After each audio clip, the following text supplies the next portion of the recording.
Being. A Park's Tale.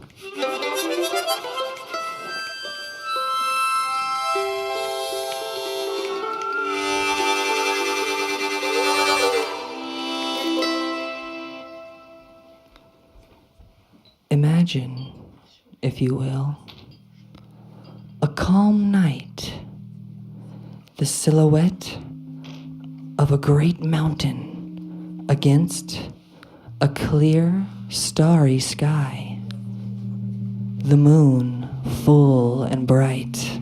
But this was only the calm before the storm, for this was indeed a fateful night.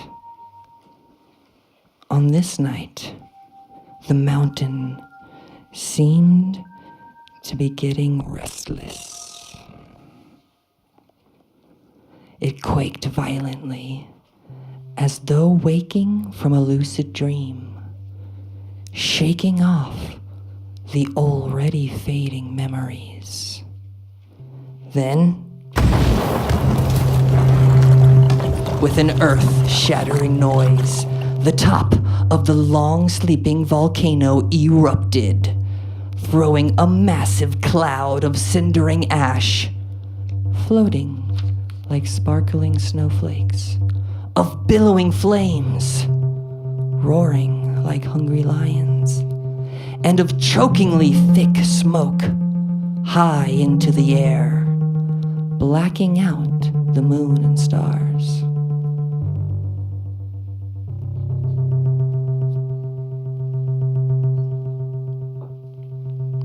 Huge flaming boulders shot out and came crashing explosively down to the ground. Lava began to pour down, and many dark shapes moved in the night, fleeing from certain death. Not all of them made it through the chaos and confusion. When the ash and dust finally settled and the sun came out, there was something left behind. A little orphan baby lay crying, but no one came to his call, and he knew that he was all alone. When the sun had finally crossed the sky and the moon and stars had returned, he was feeling quite thirsty. He decided it was time to move. After that, and through much trial and error, he figured out how to crawl.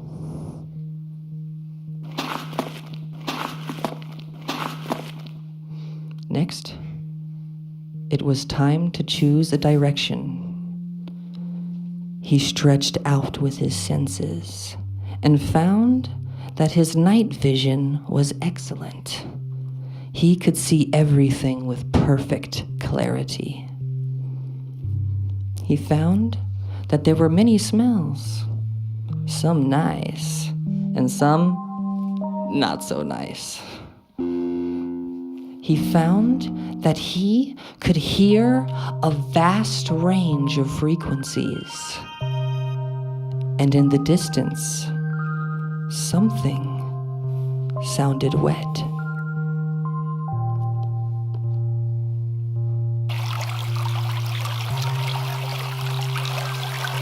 As he worked his way toward the sounds, he couldn't help but be curious about the universe around him.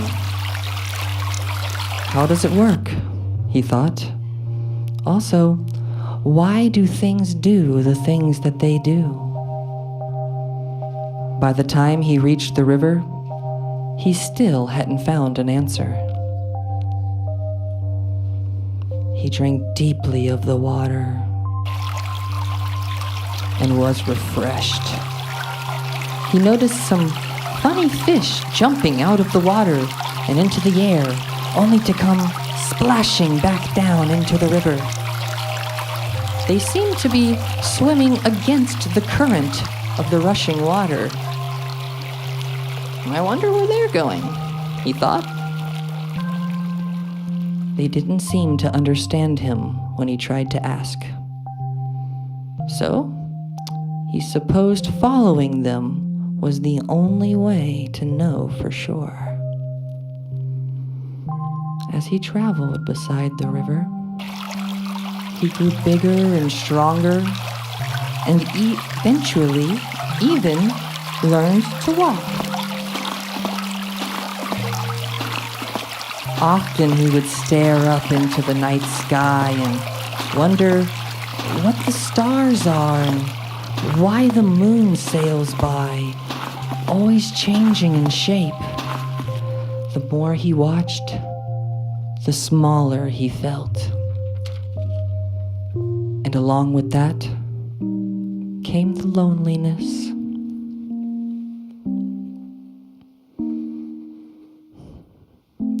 Much time passed, and many leagues as well, when one day he saw a cluster of lights off in the distance near the banks of the river.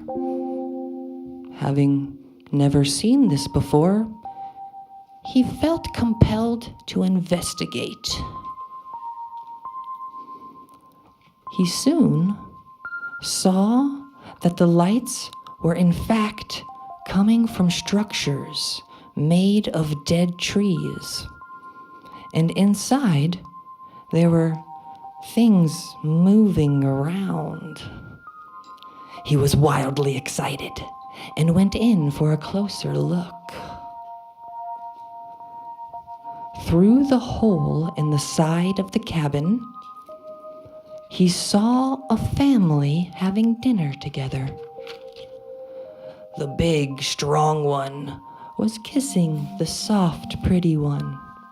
She was hugging the small ones. They were laughing at the tiniest one, and he was smiling and drooling. They were all sharing food and water. It was truly the most beautiful thing he had ever seen, and he wanted so desperately to be a part of it. He tried to tell them how he felt, but when he spoke, they reacted in horror and looked at him in disgust. He wanted to show them that he meant them no harm, but they ran from him. He didn't understand why they wouldn't hug him the way they had hugged each other.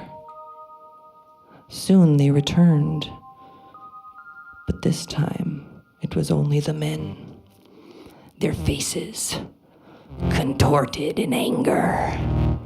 They furiously waved sticks, burning bright with hot fire. They wanted to hurt him, so he ran as fast as his feet could carry him. He hurried back to the river and continued to follow it upstream.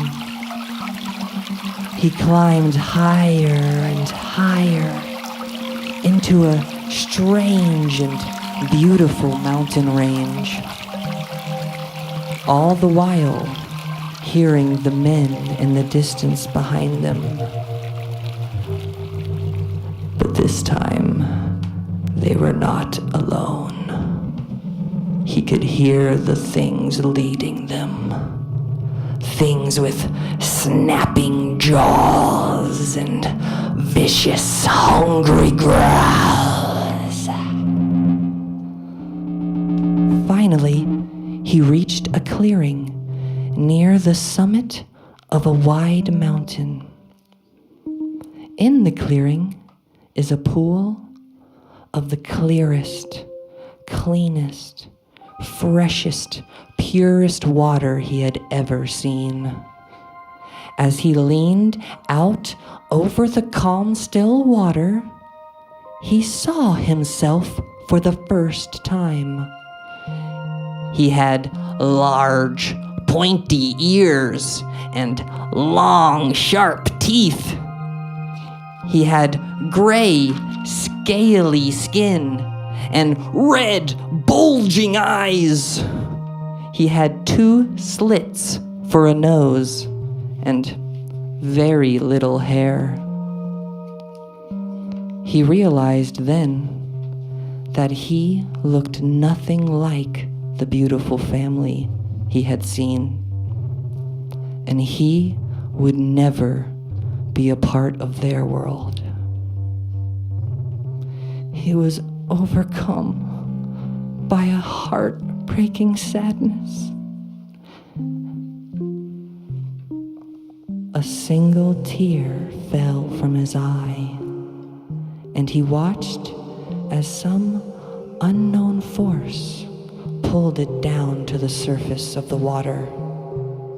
The water started to ripple outward from the spot where the tear had fallen and continued to spread in waves.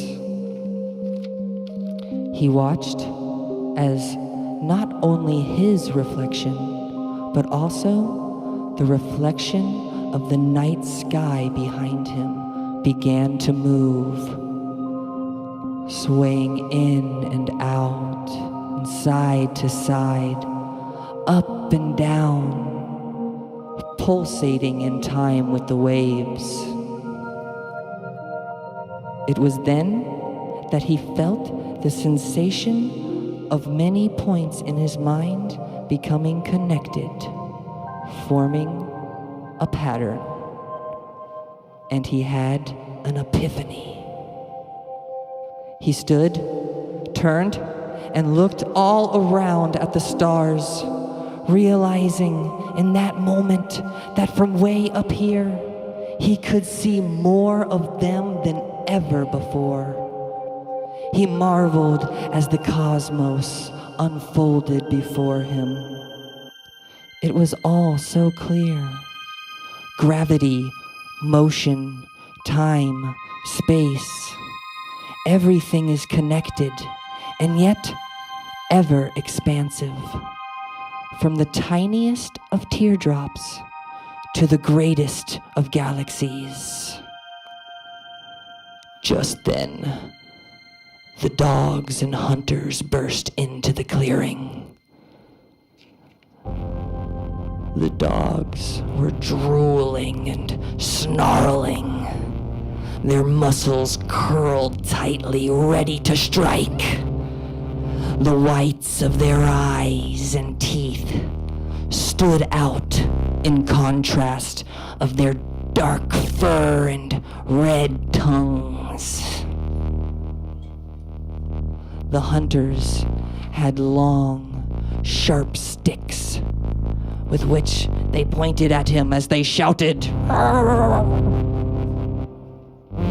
He tried desperately to share with them the knowledge that he had learned, to show them that they are a part of the same system, that there is no need to fight, that they are all in this together. But again, they could not understand him. Again, they wanted to hurt him. So he searched for a place to hide and found a small opening to a cave. He climbed inside, and his eyes quickly adjusted to the lower level of lighting. He looked into the cave and saw that there were markings and pictures etched and painted onto the walls. To his astonishment, there seemed to be diagrams of solar systems and galaxies, equations and star maps. The deeper he went into the cave, the more detailed the pictures were. Occasionally, there were even sculptures. He went farther and farther down into the heart of the mountain, and the sounds of man and dog soon faded. There, in the seemingly endless maze of tunnels, he lost track of time. But always, he felt as though he were being pulled towards something, perhaps to his destiny. He started to hear, quietly at first, but slowly getting louder, a noise unlike any other he had ever heard. To his sensitive ears, it sounded as sweet as music. Music which touched the full range of frequencies that he could perceive. He followed it through the dark, twisted labyrinth until it led him to the entrance to an immensely huge cavern. There was a majestic waterfall of dazzlingly clear water pouring in from a ceiling made of enormous multicolored crystals. There were breathtakingly detailed structures carved everywhere into the base and walls. He could see soft lights coming from inside the structures, and on closer inspection, saw that there were beautiful families inside, families that looked just like him. He called out to them. They greeted him with joy and understanding. They kissed him and hugged him and shared food and water with him. There was much celebrating and rejoicing, and at last, he felt that he was home. The end.